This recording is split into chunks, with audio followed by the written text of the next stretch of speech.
Hi, my name is Sven from Rencore, and today I want to talk about some quick tips on saving licensing cost using our tool Rencore Governance. Let's jump in.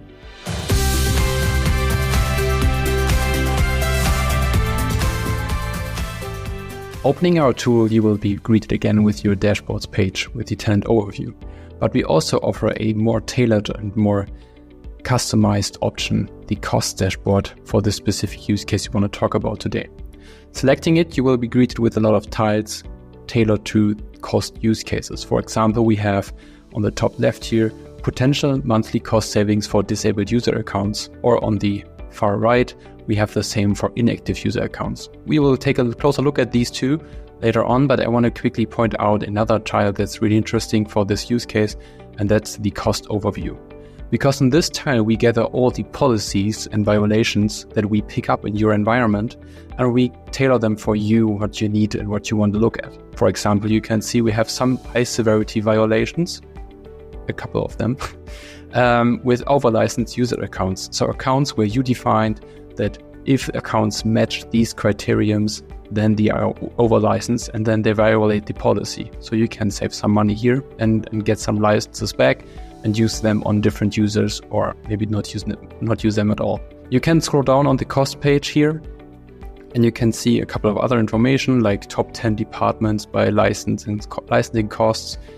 You can also see unused licenses and things where you have things to optimize. In my demo, this is all green here on the bottom, but in your environment, there might be some yellow or red checks. So diving deeper into our two use cases on monthly cost savings on disabled user accounts and inactive user accounts, we can quickly click on Go to Report here, and our report will be opened up directly.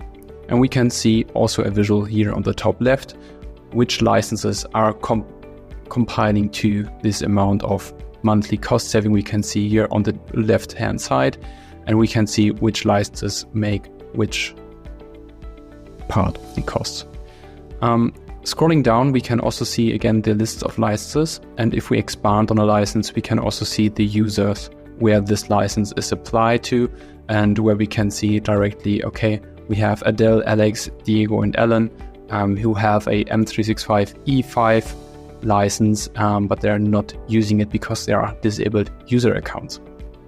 You can also pick another license, for example, the Visio Plan 1, and again, you get a list of all the users that are attached to the license or have this license attached to them, but are also disabled user accounts. So when working with disabled user accounts, we often see that customers do use disabled user accounts and apply a sort of cheap license to keep them alive for a couple of weeks or months after the company, after the employee leaves the company, or maybe they are just there to stay and get back after for example, a sabbatical or a longer leave. And you can also, again, quickly edit the logic which picks up in the report whatever we have here as a license that is violating the policy.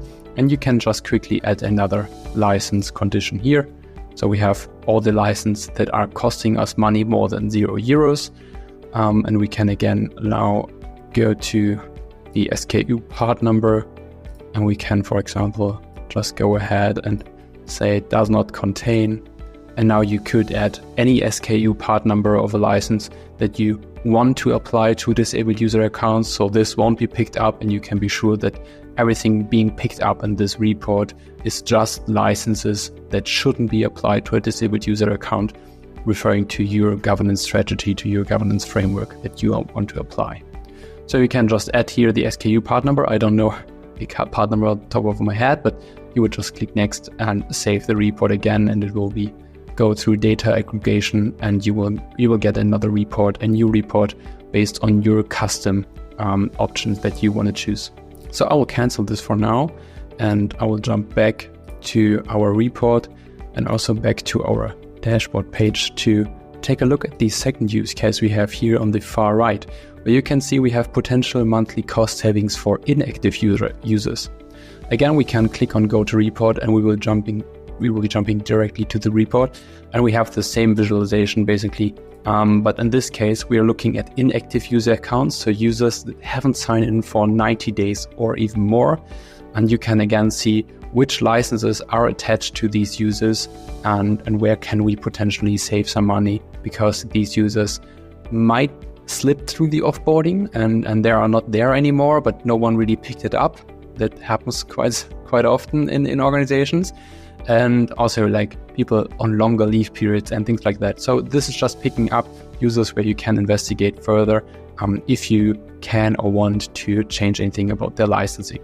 Again, the logic here in the backend is customizable through the same options we just talked about, the add condition, and then you can exclude any SKU part numbers or any specific users or groups maybe that you don't want to be picked up in this report, and you can tailor this again to what your use case is looking like and your framework is looking like.